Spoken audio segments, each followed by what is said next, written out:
Jeff Mulianga Brown is out for his daily walk. It's a good day, but not every day is. Due to what he believes is long COVID. What impact does it have on your day-to-day life? Oh, man, it's tough. It's hard, yeah.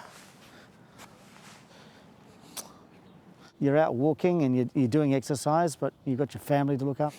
Yeah, I do. Yeah. Do people realise, Jeff, what it does take to live with? I don't think they do, but there are a lot of other sick people out there. So I'm able to stand here and tell you that I'm well. But it has a mental impact too. 19 months ago, March 2020, Jeff was one of the first cases in the Mount Albert Marist Girls College cluster. He believes he caught COVID at a fundraiser. He isolated himself in his bathroom to protect his family and ended up in hospital, going public about his experience. But yeah, this virus is, it's pretty bad. Jeff was sent home, but he says he has never recovered. Ever since, there's been fatigue, brain fog, and recently, something more serious. I thought I was the only one. I didn't even share the information with my own family. You just go day by day, but I noticed things happening internally and I needed to find those answers. Well, I ended up in hospital 3 weeks ago with a heart scare. So there's all these sort of crazy symptoms that are going on and we just don't understand why. Immunologist Anna Brooks helps run a Facebook group for people with long COVID. There are about 300 members. It's absolutely a grey area still, but more and more studies are edging up towards, 1 in 3 absolutely are going to have these ongoing symptoms, even for 3 to 6 months. An even bigger grey area is why them? So we know when this virus hits the body, it's causing a multi-system disruption, and we just don't understand what is going on, why it's going on, and more importantly, how we can treat that moving forward. So from my perspective as an immunologist, we are doing sort of a deep dive into the immune system. Which is why Anna is handing out brown paper bags on the side of the road. Yeah. Cool.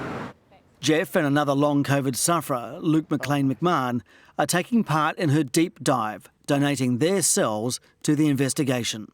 It's been a huge challenge. I used to view myself as sort of relatively young, fit and healthy, and I don't anymore.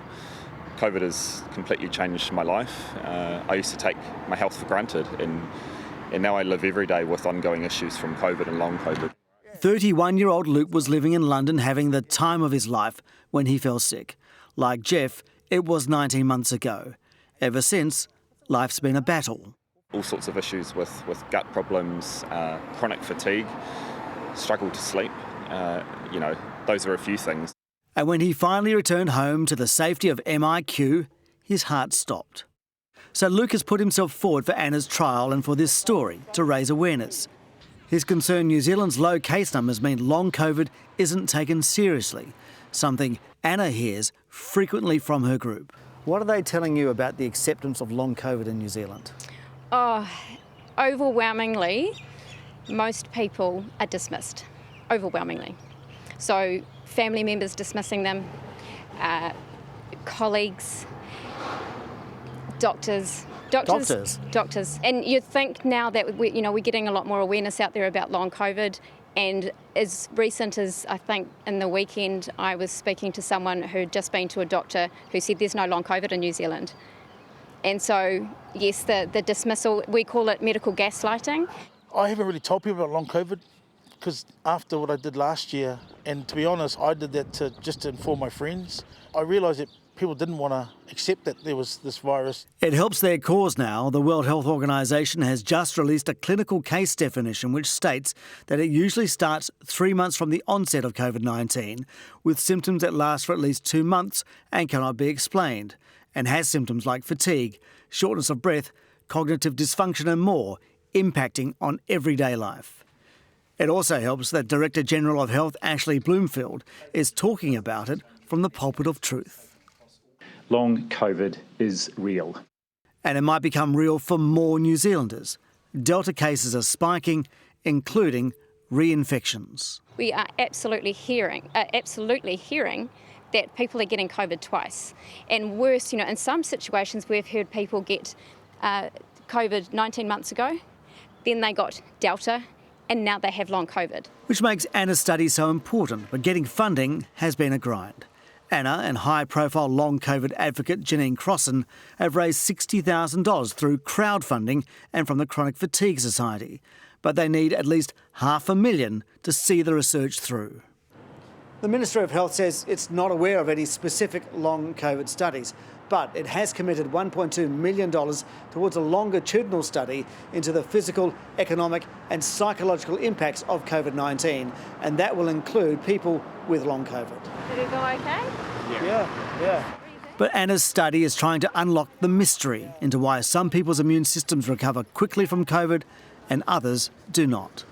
We've got the funding to get people through the door, to get their samples stored so that we can uncover and start doing, the discovery work to understand what on earth is going on in long COVID.